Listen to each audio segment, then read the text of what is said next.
علیکم حفیظ بٹ صاحب، آپ کو بڑی بڑی مبارک ہو کہ آپ کے ماشاءاللہ پہلے 2 بچوں نے قرآن پاک حفظ کیا، اسامہ حفیظ بٹ نے، پھر احسن حفیظ بٹ نے، اور اب ماشاءاللہ چھوٹے بٹ صاحب احمد حفیظ بٹ صاحب نے بھی قرآن پاک حفظ کر لیا۔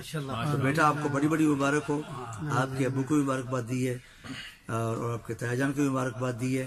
اللہ تعالیٰ آپ کو سلامت رکھے، حفظ و امان میں رکھے۔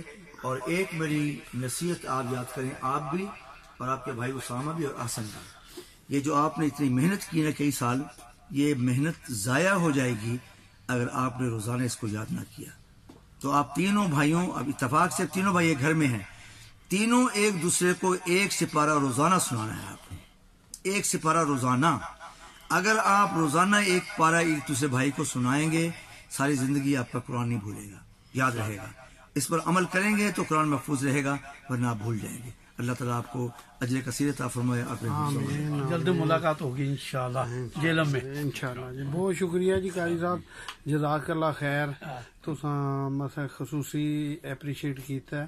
انشاءاللہ تہاڈیاں اگے بھی صحبت تہاڈی دعاواں نال ہی ایتھے تک ماشاءاللہ بچیاں نے جڑا یہ سارا سلسلہ سٹارٹ ہویا ہے، کیونکہ جو تہاڈے جے ساتھ مسا ملاقات ہوندی رہی، ایک محبت ودی رہی قرآن دی، تے اگوں بھی یہی ساڈے واسطے اللہ تعالیٰ صدقہ جاریہ بنے گی۔ یہ بچے ساڈے قیامت والے دن ساڈے واسطے صدقہ جاریہ بنن، ساڈی دعا ہے بس۔ یہ تہاڈیاں دعاواں نال ہی سارا اللہ نے نا، اور بڑا اللہ نے فضل کیتا ہے کہ خواہش سی، یہ بہت بڑی خواہش ہے میری کہ سمجھ لو کہ ساڈا یہ سرمایہ ہے، زندگی کا سرمایہ 7 پیڑھیاں بخشوان، جی جی، یہ سمجھ لو کہ سارے خاندان واسطے، ہاں جی، ساڈی دعا ہے کہ ساڈے پورے خاندان واسطے نا صدقہ جاریہ انشاءاللہ، بنے، بالکل، اور سارے خاندان نوں آخرت دا باعث بنے، اور ساڈا اللہ تعالیٰ اینو قبول کرے جی، بس آمین۔ جزاک اللہ خیر۔ السلام علیکم۔